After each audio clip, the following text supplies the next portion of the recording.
Welcome, everyone, to another episode of Dirty Habits. It's Brother Chris and Brother Justin from the Brothers Sisters of Penance, a Third Order Franciscan association. And we're not wearing our normal habits. We're now wearing our new merchandise, our Dirty Habits merch that has been created by Justin. And so we're excited about that. Today we're going to we've been doing a lot of different things lately, but today we're kind of returning to two of our main topics, which tend to be religion and science and religion and paranormal supernatural things. And we're looking specifically today kind of in a broad sense of sort of the dangers of the paranormal. Right now in American society, everything is paranormal, right? There are literally hundreds, if not more, of ghost hunting shows, blogs, podcasts, creepypastas, other inspired, horror genres all over the internet. You've got all these so-called experts speaking in this kind of quasi-scientific language about cryptids and psychic energies and blah blah. Satanism has gone mainstream. Was it just last month we had a actual conference of Satanists in the state of Arizona, erecting public statues in public places now. Occultism is found in so many movies, TV shows, video games, music. Everywhere you seem to turn in modern times, in the West at least, or the United States, you find the paranormal. So let's just break it down a little bit, and then we'll get a little more specific as time goes on. The term paranormal is actually a pretty new term. It's only been coined around the year 1920 in the United States, and it means that which is above the ordinary. Right? That's all it means, paranormal. Now, the church, whose language extends far more back in time than modern times, their term for this is preternatural. I know people have heard of natural and they've heard of the supernatural, and then there's this middle realm called preternatural. And because of all my background in spirituality and mystical ascetical theology, I'm kind of a stickler for it, although I understand that most people don't know that. And the reason is because supernatural really applies to only one thing and one thing only, and that's God himself. Yeah. Simply because something seems to be above human reality doesn't make it supernatural, it makes it preternatural. Preter means alongside, and nature, natus from birth, along that which is born, alongside the normal. So preternatural is what we would call these events. I know this definition will probably annoy some people, but reality is paranormal is really a pseudoscience. And the reason we say that is there are scientists who legitimately study some of what we would call these paranormal things, but they try to do so as much as possible using actual scientific techniques that are used for normal research and experimentation. So not what Zach Baggins does. Right. Right. That's the thing is, for paranormal, you have all these allied phenomenon that they study, but they use them studying things using weird, vague explanations, psychic forces, human energy fields. And so the paranormal is very difficult to kind of pin down. And that's one of the things we'll look at later is we're going to see that a lot of the paranormal assumptions are dead wrong from the Judeo-Christian point of view, who has between the two of them over almost 6,000 years of this and this background. One of the aspects of the paranormal is occultism. That's kind of one of the big ones. The occult, the word just means secret, is a type of knowledge, especially as that regards kind of the future. And so anything, palm reading, mediums, tarot cards, Ouija boards, spirit boards, astrology, horoscopes, psychics, crystals, magic, witchcraft, enneagram, all these kind of different That's a new things thing, that man. are so Enneagrams, they're everywhere. yeah. Also, aura reading, they're everywhere too. You walk into any kind of store that has jewelry, you're like, yeah. And it does affect a lot of people. I know someone in the RCIA who was in the RCIA program. She went through entirely, became Catholic, was really excited about it. Still is Catholic. But I just to see kind of the nature of these things. Her mother passed away very unexpectedly, and it looked kind of bad, like from the scene of the house, how she had fallen and everything. It was bad. Oh. And this person could not get peace, and they even called me and explicitly told me, I think I want to go talk to like a psychic. And I kept telling him, like, no, right? Don't talk to a psychic. Whatever is contacted by this person, if they're not an outright fraud, is not going to be your mom. Of course, she didn't listen. She went, and I don't have any bad follow-up in the sense of like this evil thing happened to her. But it shows you sort of the way in which even Christians get pulled into these kind of things through grief or through fear or other issues. Or boredom, right? Yeah. You know what's interesting too? I know a lot of people who have been raised in not necessarily Catholic, but just some sort of Christian upbringing. Mm-hmm. And like, I think that in the absence of whatever their personal experience has been, in the absence of a sort of liturgical tradition, like one where there is actual liturgy, there's actual signs and symbols, and there's rote participation in things, there's a draw towards the incantations, and there's sort of a draw to like Wicca and stuff, right. You know, and lighting weird candles and trying to conjure spirits and stuff at your house. It's really weird, but I think it fills. I think that because we're all made to worship, we're all made for a liturgical purpose.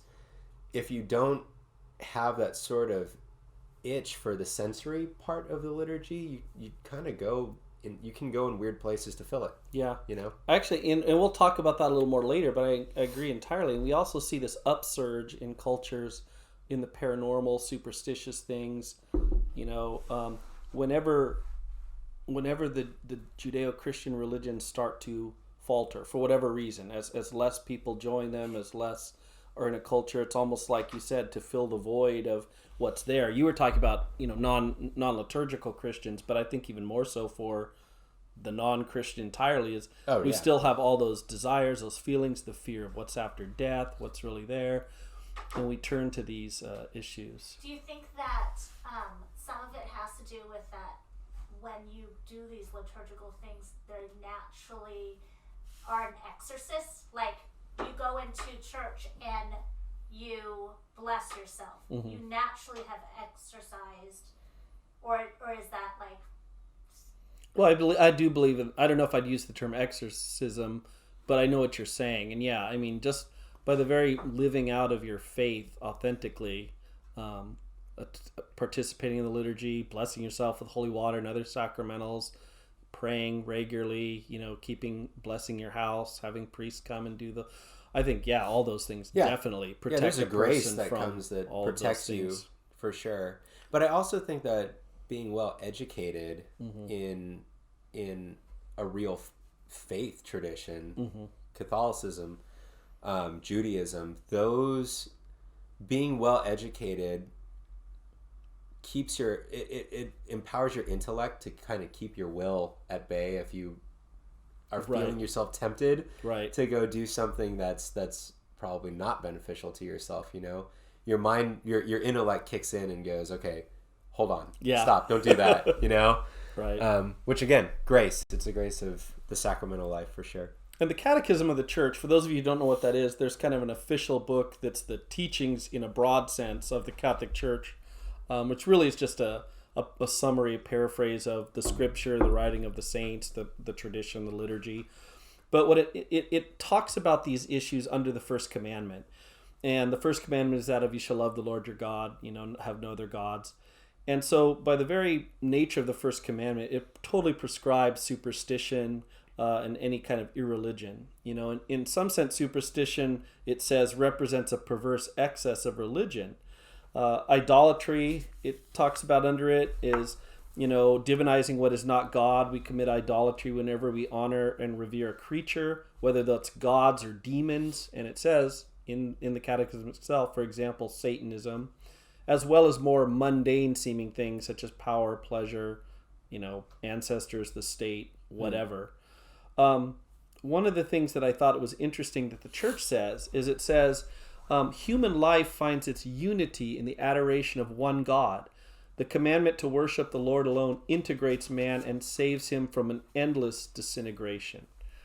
Right? That like God sort of brings everything together within us, our body, our soul, our spirit, our mind, our emotions, everything becomes united, integrated, rather than kind of pulled apart by all these, quote, forces or issues we're dealing with. Now, specifically, because we're talking about the paranormal, it brings up the idea of prophecy too. And it says, certainly God can and has revealed the future to his prophets and other saints. However, the sound Christian attitude consists in putting oneself confidently into the hands of providence for whatever comes and giving up any unhealthy curiosity about it. All forms of divinization are to be rejected. Recourse to Satan or demons, conjuring up the dead, or other practices falsely supposed to unveil the future. Consulting horoscopes, astrology, palm reading, interpretation of omens and lots, the phenomenon of clairvoyance, and recourse to mediums all conceal, and I think this is interesting, all conceal a desire for power over time, history, and in the last analysis, other human beings, as well as a wish to conciliate hidden powers. I mean, it makes sense because if you know what the future is, or you think you do, then you can manipulate things to your advantage, right? I know what the stock market's going to be. I know who's going to do this. I can be prepared and kind of overcome that. Or in the case of the parishioner that you had mentioned, that's just you wanting to exert some sort of control over something that you have to render up to God, Right, being unwilling to live with sort of the mystery of not knowing exactly what happened to your mom, of not knowing if she's in a good place, whatever the fears and things she had. So all this has been around a long time, right? The New Age, which preceded what we would call paranormal today, have been around forever. So why is it all the rage? And I think you brought that up in your mention that I started to respond to too. That the rise of the occult and the paranormal in society occur precisely when the faith is not being lived authentically and actively. You mentioned we're spiritual beings, and God has created us for Himself. Mm-hmm. Although persons, groups, even entire societies may begin to turn away from the church and from Christianity, the same divine yearning is going to be there. Like you mentioned, it doesn't go away. That longing remains.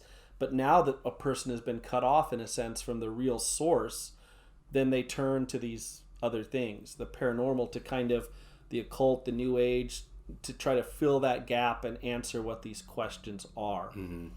Mm-hmm. So, I mean, today in a way it's funny.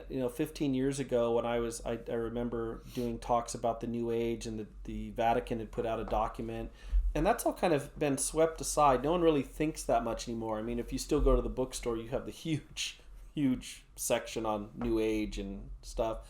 But really, the paranormal's become so mainstream, it's almost like people just kind of take it for granted. It's in so many shows and everything. That I guarantee in your workplace somewhere there is someone who thinks that they are a ghost hunter or tries to do it. Right, yeah, exactly. A ghost hunter. Now, where do they buy their ghost hunting equipment? I want to know. Yeah. We could have another discussion about that. Of like, where do you get that stuff? And all those things, like really a voice box. You're not just picking up a radio. Like, how do you know? I don't know.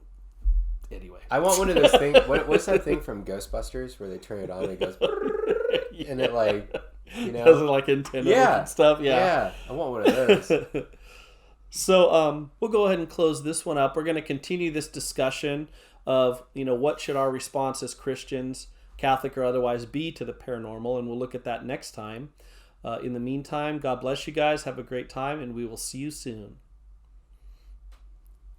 I should have swung by my office and got my proton pack